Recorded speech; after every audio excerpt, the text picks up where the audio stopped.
de revenir dessus parce qu'on n'en parle pas assez et on a envie de revenir sur le concept et pour ça, je suis accompagné de, Guillaume Barbaro et Christophe Simonet qui vont avoir le plaisir d'animer ce dernier talk de la journée, un talk, qui je sais va être passionnant. On avait déjà reçu Christophe sur une précédente édition et c'était, presque vertigineux de voir comment, ben, on pouvait, bah, dès le moment de la conception, au moment où on est devant son ordinateur, finalement avoir la main, sur, bah, la manière de faire, sur les impacts qu'on peut avoir, sur l'impact CO2 notamment, mais pas uniquement.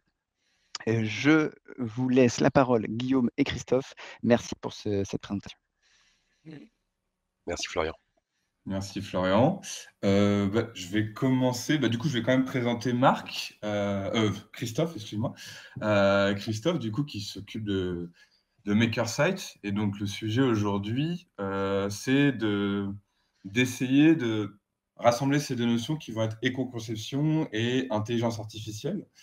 Et donc, quand on a pensé cette table ronde, enfin plutôt cette présentation avec Christophe, on s'est dit qu'on allait faire une petite introduction un peu rapide sur ce qu'est l'éco-conception, de manière à un peu introduire les enjeux, ce qui va permettre après à Marc de plutôt vous présenter un peu en quoi le projet MakerSite est intéressant dans des logiques d'éco-conception.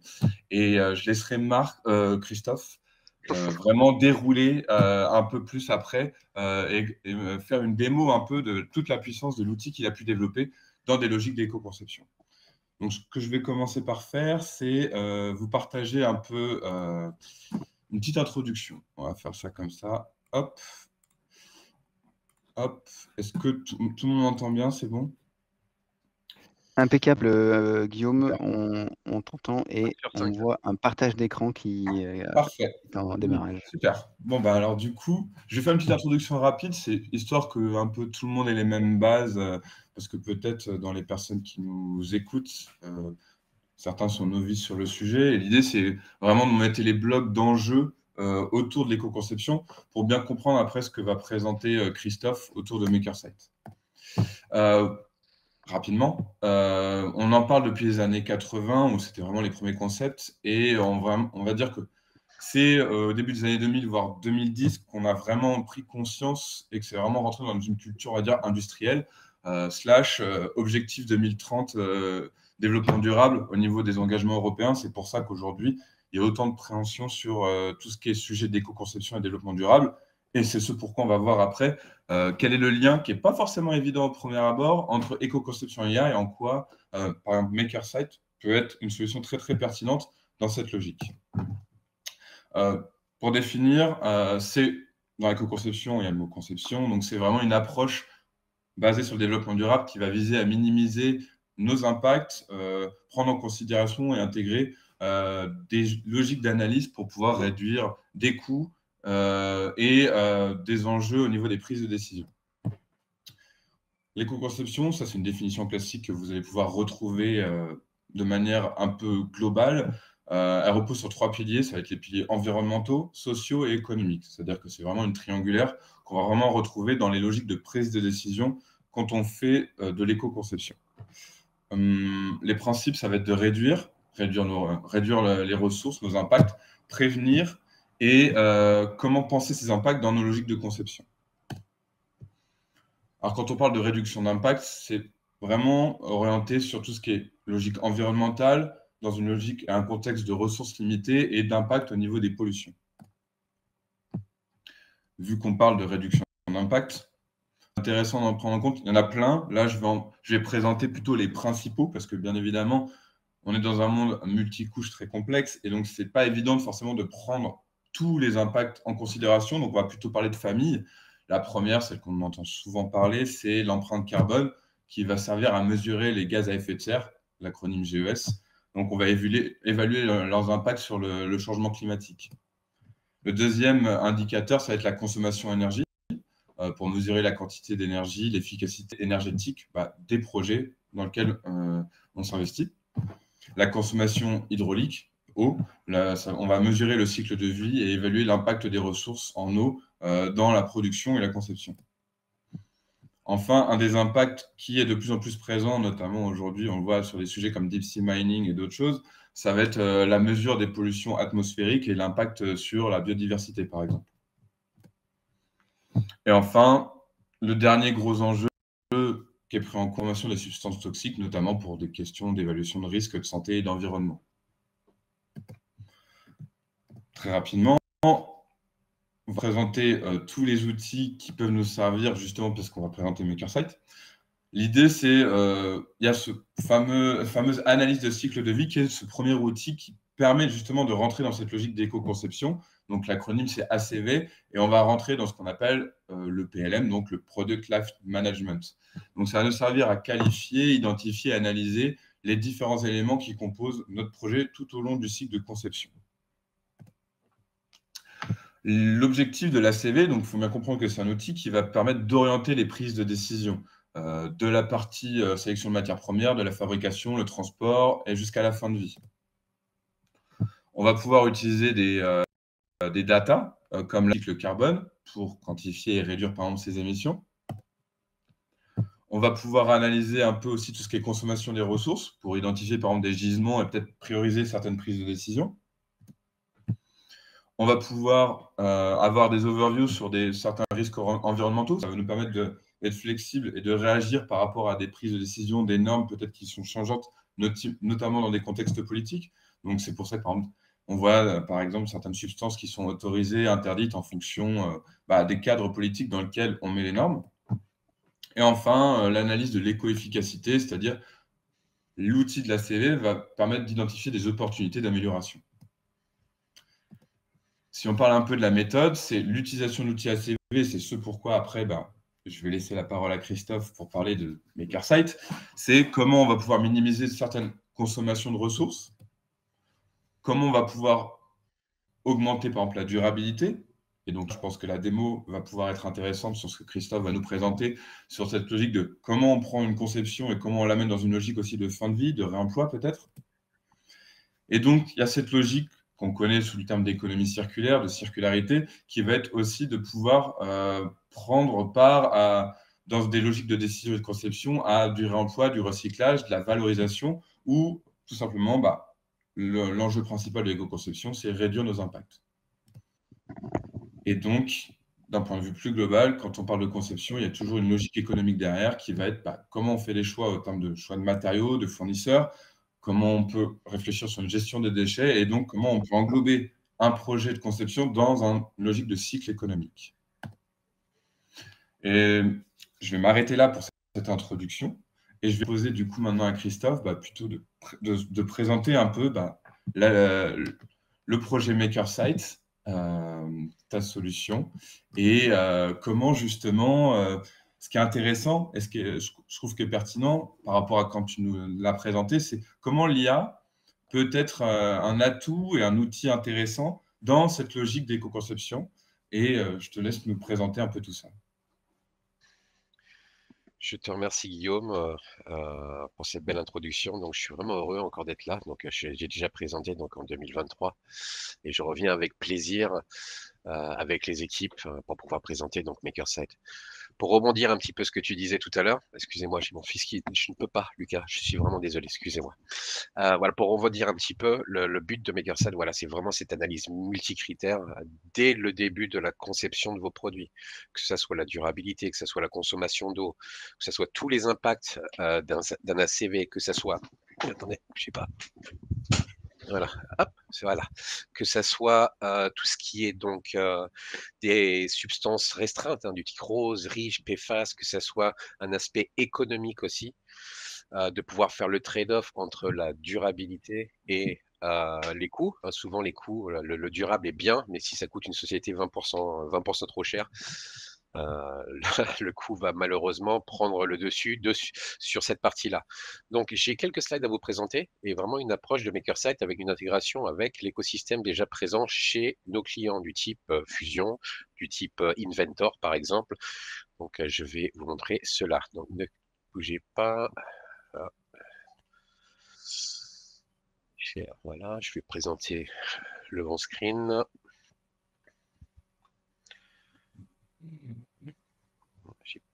Hop. Et voilà. Là, normalement, vous devrez voir, vous voyez moins. C'est bon. Super.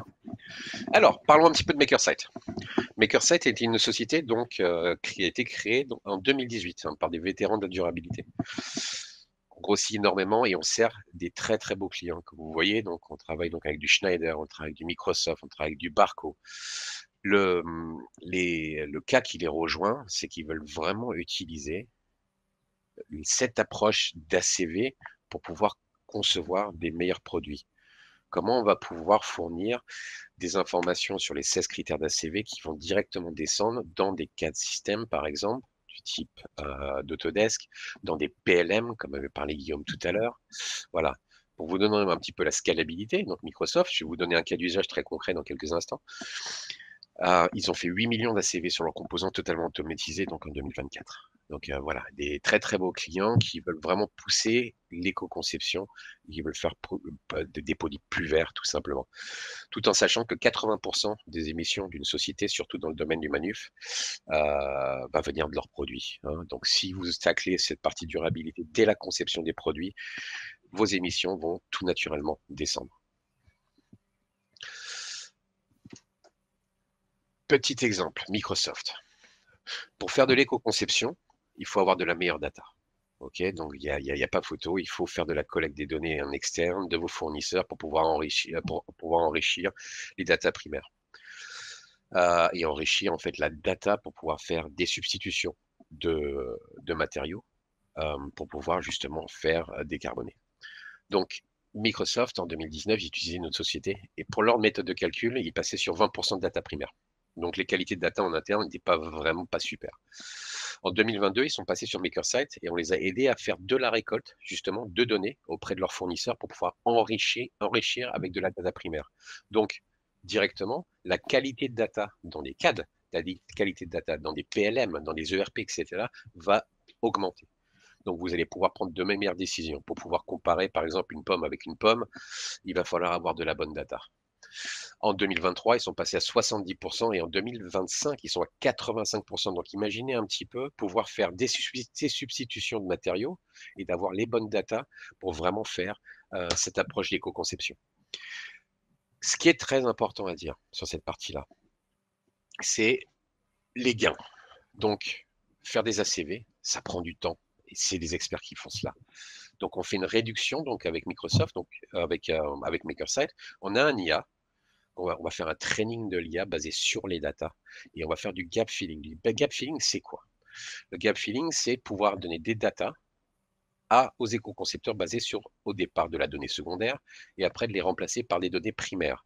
Donc, toute cette partie automatisation, l'ACV, vous allez pouvoir le faire en quelques minutes. Donc, MakerSite va pouvoir faire vraiment, on va dire, le gros travail sur cette partie-là. Amélioration et la précision dans vos calculs. Ils sont passés de 20%, et là en 2025, ils sont passés à 80% de visibilité et de data primaire venant de leurs fournisseurs. Pour les concepteurs, moins de modélisation. Hein, c'est pour les ACVistes. Plus de temps pour réduire. Donc 80% du temps est consacré à la réduction, faire des meilleurs produits, pousser vraiment l'éco-conception. Mais ce qui est très important sur cette slide, c'est l'accélération du go-to-market. Je veux dire quoi par go-to-market? De la conception jusqu'au go-to-market, normalement, sur un des produits Microsoft qui sont bien évidemment très complexes. Vous avez à peu près 5 ans, okay, de la confection jusqu'au go-to-market. Comme ils avaient la bonne data au bon moment, ils ont réussi à réduire ce go-to-market de 3 ans. Donc, ils sont passés de la confection jusqu'au go-to-market à 2 ans. Et aussi, ce qui est à dire, c'est qu'ils ont réduit en même temps de 28% leur empreinte carbone sur leur dernier Surface Pro 10. Donc l'utilisation de MakerSite est pour les concepteurs. Comme vous avez la bonne data, vous allez pouvoir accélérer. Donc c'est vraiment un avantage compétitif versus la compétition. Vous allez me dire, comment on fait? On va avoir des data qui vont venir de nos clients. Donc vous avez l'habitude de travailler avec des bills of matériaux. Okay, donc là, on va s'intégrer avec des systèmes du type Fusion 360, du type Inventor, des datas aussi qui peuvent venir de l'ERP, hein, que ce soit du SAP, que ce soit du Oracle, des PLM, hein, que ce soit le PLM d'Autodesk, que ce soit d'autres PLM, des PIM, là où on va pouvoir importer des BOM, des Bill of Processes, des cast numbers, etc. Donc imaginez, vous travaillez avec un bill of matériel. Je vais vous donner un exemple dans quelques minutes. On va pouvoir ingérer ce bill of matériel directement en automatique parce qu'on a des connecteurs natifs avec l'écosystème des présents dans les sociétés. On va pouvoir donc faire ce qu'on appelle donc le gap filling, je vous ai expliqué tout à l'heure. Donc nous, on a la plus grande base de données au monde, déjà qui est intégrée dans MakerSite. Cette base de données, c'est quoi? C'est 17 bases de données ACV qui sont déjà imbibées dans l'outil pour pouvoir vous apporter de la data. Les autres bases de données, ça va être des informations sur les fournisseurs, les matériaux, les process industriels. On a parlé de réglementaire tout à l'heure. Réglementation développement durable et le risque et le coût. Ce que l'on va faire, après avoir agrégé en fait, ces datas, on va créer un jumeau numérique de quoi? Du produit, un jumeau numérique de la supply et un jumeau numérique des process industriels. Qu'est-ce qu'on va faire avec ce jumeau numérique? On va pouvoir faire ce qu'on appelle donc un multi-output reporting.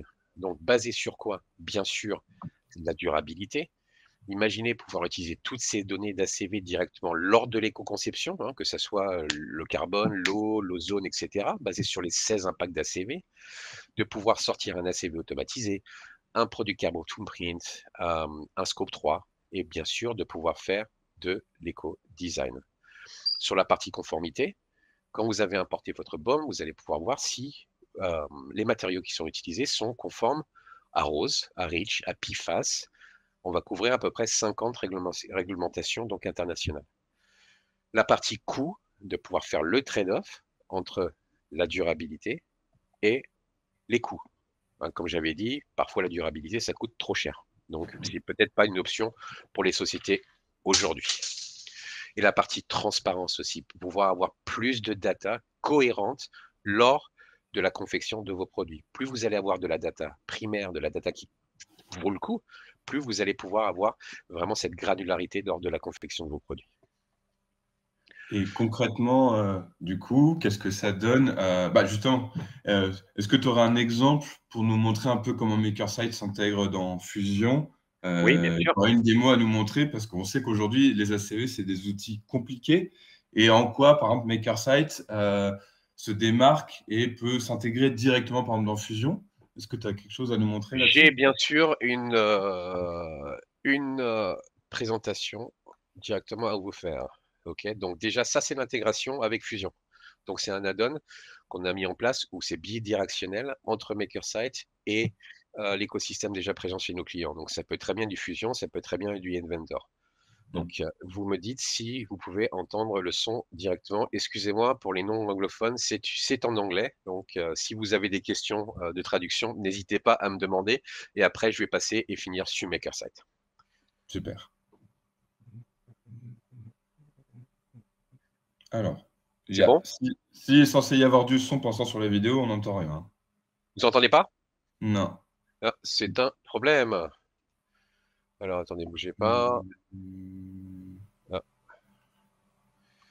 Alors, comment je partage mon son? Alors, je me permets d'intervenir. Bien sûr. Du coup, Christophe, en fait, quand tu partages l'écran en entier, tu as une petite coche en fait qui te propose de Auto-share partager apps. le Ouais, son c'est fait. également. Ah, alors si ça c'est fait, je On peut n'ai retester. pas d'autres conseils. On va retester. Ah non, non, c'est bon. On peut C'est retenter. bon. C'est bon. C'est bon, on va tenter. C'est bon, je l'ai. Alors, Merci la régie. So let's go. Merci. First of all, you're going to have this landing page. You're going to have to enter your MakerSite email, your password. We're going to use just an example, and we sign in here. And then you are met with a send a BOM message here. So what this BOM does is it takes your design tree that you have on the left-hand side here and breaks that down into a bill of materials and sends that to the MakerSite backend. So let's do that now. So it's sent it to MakerSite and it's returned, and we can see here in this table view, you see all the different components and the bodies in there, and the material that they have been selected within the Fusion 360 workspace, the mass associated, and the CO2 associated. We also have here a high-level example of how much total CO2 there is for this component, what the CO2 savings would be if we implemented all the suggestions and replacements, and also what the cost should be. Talking about suggestions or replacements, here we have a replacements tab where each of these sections or parts, we can have a different material that makes suggesting us to use. So here we can have aluminium for this end cap, and let's go into the drop down menu, and we can see here a plastic, steel, or aluminium. So let's choose plastic, and we can see a reduction in the CO2 value here, and we've now reduced this total CO2 by 3 grams.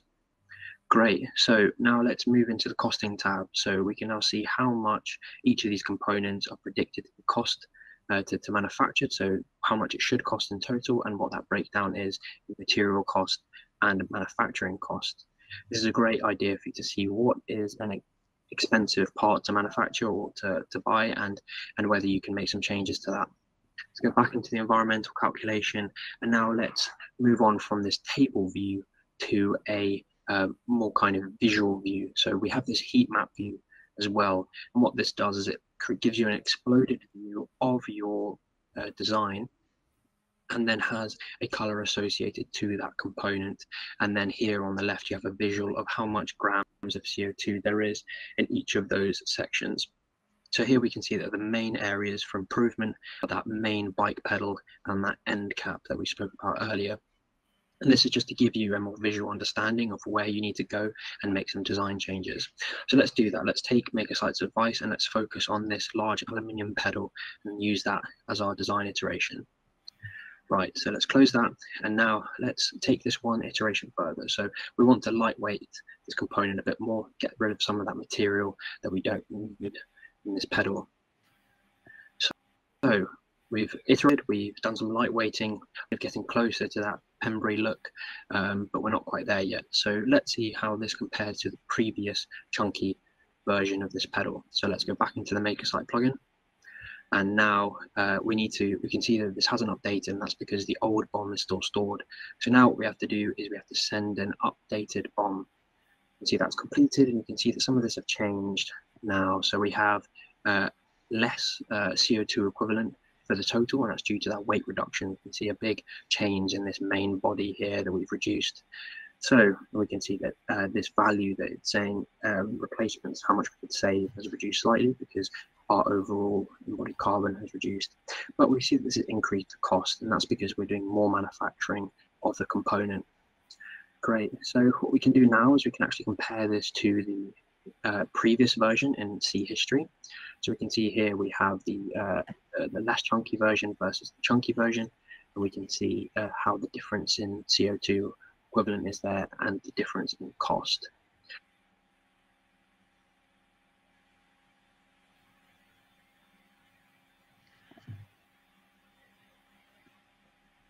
Alors, vous m'entendez encore? Toujours. Parfait. Bon. Ok, donc ça, c'était sur la partie fusion et c'était sur la partie Inventor. Ok, donc comment on intègre justement cette partie éco-conception sur la partie durabilité, bien sûr, là vous avez vu le carbone, et aussi sur la partie coût, dès la confection de vos produits. Maintenant, je vais faire une petite passe très rapide sur MakerSite. Waouh, le temps est passé à une vitesse et il me reste 3 minutes. J'espère qu'on va. Je pense qu'on peut déborder de quelques minutes. Je vais essayer de le faire en concis. Alors, il n'y a pas de souci. Voilà, donc là, je vais vous montrer nos MakerSite. Ok, MakerSite, voilà, c'est un outil très user-friendly. Voilà, donc vous avez, on va partir directement sur, d'accord, attendez, bougez pas. Voilà, donc là, vous avez la page d'accueil. Donc la page d'accueil, voilà. Là, vous avez la possibilité d'avoir des applications qui sont business, les impacts environnementaux. Donc, vous avez à peu près 16 impacts donc ACV, vous avez les impacts PD. Si les sociétés vous demandent aussi de faire des rapports sur la partie recycle content, hein, tout ce qui est donc recyclé, Ça, c'est aussi possible dans MakerSite. Là, ça va être tous les impacts. Vous avez tout ce qui est l'impact à l'humain et vous avez toutes les législations. Hein, donc, que ça soit donc toute la partie rose, REACH, etc. Donc, MakerSite, pour le faire en rapide, vous allez pouvoir importer les billes matériels directement via un importeur. Donc, tout en sachant que nous, on a des intégrations, bien sûr, avec les CAD, avec les ERP, mais si vous voulez importer un bill matériel, vous allez pouvoir faire directement dans MakerSite. Donc là, j'ai un exemple d'un bill matériel assez classique, hein, que voilà, je pense que vous en avez tous vu.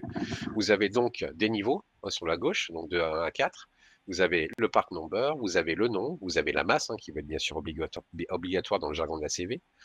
Vous avez le manufacturing part number et vous avez les informations sur les fournisseurs. Ce que je vais faire, donc je vais fermer directement le bilan matériel et je vais retourner sur mon importeur. Là, on va importer le bilan matériel directement dans MakerSite. Donc, j'ai choisi le bilan matériel d'une souris. Hein. Tout le monde sait que c'est une souris, on en utilise tous les jours. Et là, ce que l'on va faire, donc, c'est qu'on va avoir pas mal d'informations. Donc, des informations donc, sur ma supply chain, des informations sur le coût cible, des informations sur l'impact environnemental, des informations sur mes fournisseurs, l'analyse des cycles de vie et les substances. Donc, ce qui va être important, et là, c'est là où vous allez avoir le lien directement avec l'écosystème donc présent.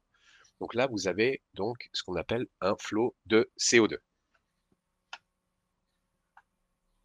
Donc là, le flot de CO2, vous allez pouvoir aller creuser un petit peu plus loin dans votre chaîne pour pouvoir aller voir où vient cet impact. Donc là, si vous avez donc le computer mouse. Donc je vais aller creuser un petit peu. Comment est fait le computer mouse? Donc vous avez le PC board et vous avez du magnet. Hein, vous avez de l'aluminium. On va pouvoir aussi, donc ça j'ai oublié de vous le montrer, excusez-moi, vous allez pouvoir avoir donc la possibilité de faire d'échanges de matériel directement dans mon modèle. Okay, donc généralement, c'est des ACVistes hein, qui vont faire ce travail. Et là, je vais vous montrer assez simple comment on va pouvoir pousser justement cette éco-conception. Donc sur la supply chain, vous avez voilà mon modèle Prodex. Et là, vous avez la possibilité d'aller sur mon CO2. Donc là, vous avez l'assemblement de ma souris. Donc ce que je vais faire, tout simplement, je vais aller regarder comment est assemblée ma souris. Donc l'assemblement de ma souris, c'est quoi? C'est un LED driver. C'est quoi? C'est du power management. Vous avez un résisteur, vous avez du nickel, époxy résine, etc. Si vous allez creuser un petit peu plus loin dans ma chaîne, là, vous avez du power management. Ok, je vais aller creuser comment est fait le management du power. Donc là, vous avez quoi? Vous avez du die, l'acid manufacturing, wire bond, vous avez du silicone, vous avez de l'or. Donc, pour pouvoir pousser cette partie éco-conception, et je peux aller beaucoup plus loin dans ma BOM, en fait. Grâce à des datas secondaires, on va pouvoir vous donner des datas jusqu'aux matières premières qui sont présentes dans ma souris. Ça, généralement, c'est des informations que vous n'avez pas. Ok, donc ça, c'est l'utilisation des données secondaires.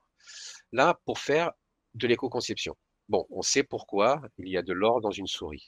Ok, donc ça, c'est parce que c'est un meilleur conducteur. Mais là, par contre, vous avez de l'or, par exemple.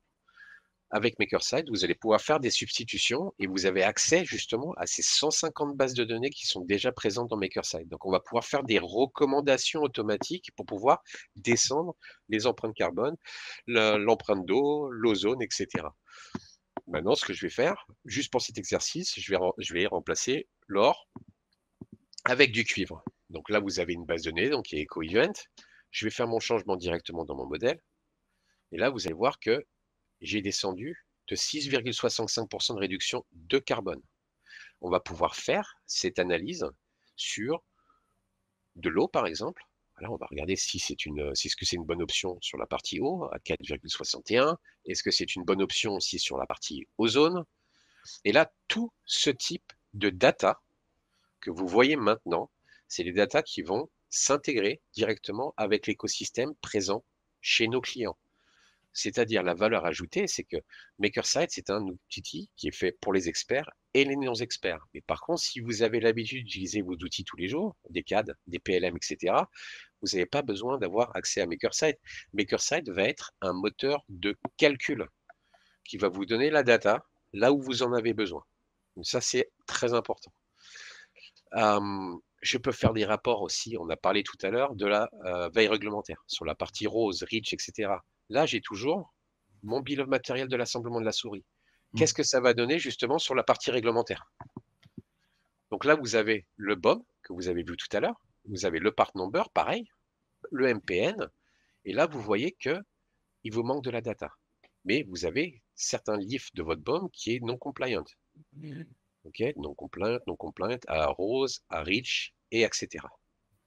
Donc, vous avez vraiment cette analyse multicritère pour pouvoir prendre en compte la partie ACV, OK, pour la durabilité, la partie réglementaire, la partie coût, et aussi la possibilité d'enrichir avec de la data primaire. Donc, généralement, c'est des ACVistes ou c'est vos équipes d'achat qui vont s'occuper de récolter de la data primaire pour pouvoir enrichir vos data, améliorer la qualité de data en interne et pour pouvoir prendre des bonnes décisions au bon moment lors de l'éco-conception de vos produits.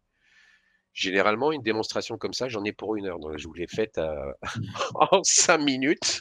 Donc, c'est assez compliqué. Mais je vais vous montrer en gros smile ce que l'on présente. Merci pour cette présentation, Christophe. De toute manière, j'imagine que si jamais on veut avoir plus de détails, on va aller plus en profondeur, il ne faut pas hésiter à te contacter pour avoir une démo plus approfondie. Exactement, ça serait avec plaisir. Merci, c'était très intéressant de nous présenter cette solution. Et je pense qu'effectivement, d'après ce qu'on a vu là, il y a pas mal de possibilités et je pense qu'il y a une certaine puissance dans l'outil qui va se... Et en fait, j'imagine que plus de personnes vont l'utiliser, plus de bureaux vont l'utiliser, plus ça va enrichir la base de données aussi. C'est ça, exactement. Donc, le but, c'est aussi que ce soit de manière collective, ça puisse faire grossir cette base de données qui sera de plus en plus efficace et de plus en plus efficiente dans cette logique d'ACV. Exactement, un petit peu comme le cas d'usage que je vous ai montré sur la partie Microsoft. Plus vous avez de la donnée, plus vous allez être précis dans votre approche d'éco-conception. Super. On vous a mis, pour ceux que ça intéresse, on vous a mis le contact de Christophe dans la discussion générale. N'hésitez pas à contacter Christophe pour une démo plus poussée. Si vous avez un projet ou un cas d'usage plus précis, je pense que Christophe pourra vraiment vous accompagner et vous faire une vraie démo plus poussée. Là, c'est vrai qu'on a été un peu contraint par ce temps délimité. Mais merci, c'était déjà super intéressant. Et, avec plaisir. Et puis à bientôt. Et à très bientôt. Merci beaucoup, Guillaume. Merci. Merci à vous deux pour cette table d'éco-conception toujours très enrichissante. On clôture cet après-midi avec vous et je vous propose juste un petit temps. On va revenir sur ce qui s'est passé dans la journée. On tient à remercier tous nos speakers et surtout à tous les participants qui sont venus au long de la journée pour venir découvrir des masterclass très concrètes sur l'impression 3D, sur le rendu 3D avec Xavier et François. Également, nos invités Autodesk qui sont venus aussi en tant que facilitateurs, venir présenter les outils, que ce soit dans le domaine de l'usinage ou du manufacturing. Également la présence de Jérôme Sagnard qui aussi au quotidien accompagne à nos côtés les différents clients utilisateurs de solutions Autodesk, Fusion, mais aussi d'autres points qui peuvent être adaptés à vos besoins. Là, la journée était sous le signe de Fusion, mais il existe d'autres outils qu'on peut vous proposer pour répondre au plus juste de vos cahiers des charges.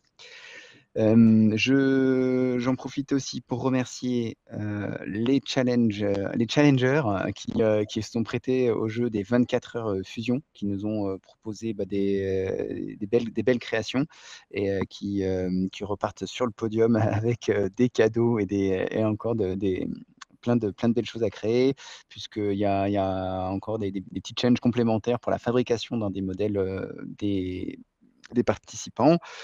J'en profite aussi pour remercier toute l'équipe F3DF qui était sur scène, mais qui était aussi en régie. Donc, on a vu apparaître tout à l'heure Marc qui est venu au secours, mais il n'est pas tout seul. On est tous mobilisés aujourd'hui pour le coup. S'ils le souhaitent, l'équipe F3DF peut allumer sa caméra aussi pour en profiter et venir nous rejoindre tous pour un joli tableau, une photo de famille, en tout cas pour ça. Et donc là, il s'agissait de la 3e édition. Bon, je pense qu'on aura l'occasion de se retrouver pour encore de belles éditions, puisque Les applications sont multiples, sont incroyables, sont toujours très inspirantes. On a vu aujourd'hui des choses très variées, hein, des retours d'expérience de Fab Lab d'entreprise, de géants de la lutherie, des profils vraiment très variés, mais surtout le point commun, c'était la volonté d'innover, la volonté de faire toujours mieux. Je crois que à l'image de cette dernière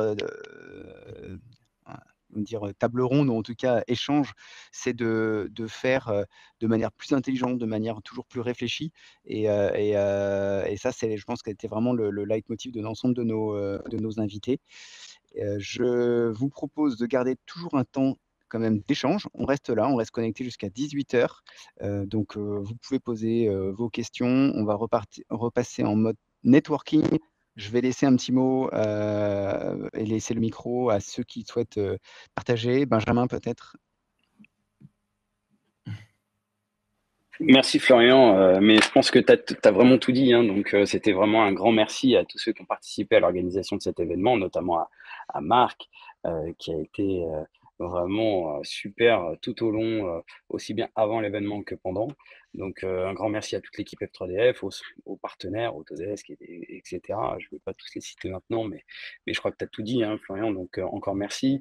Voilà, on espère que maintenant vous repartez avec des idées nouvelles, des perspectives élargies, et surtout l'envie d'explorer encore plus loin les possibilités qu'offrent l'outil comme Fusion et justement tout l'écosystème qui a été développé autour. Donc voilà, l'innovation ne s'arrête pas ici. Continuer à expérimenter, à partager, à construire, à innover. Et ça, tous ensemble, on est ravis, on serait ravis en tout cas de vous accompagner sur le volet aussi bien études, conception que formation. Je crois que vous avez bien compris les actions d'F3DF tout au long de cet événement. Moi, je vous dis juste à très bientôt et encore merci d'avoir fait le Skill Camp, un moment aussi riche, j'ai envie de dire, et inspirant. Et j'ai hâte de vous retrouver l'année prochaine. Merci à tous.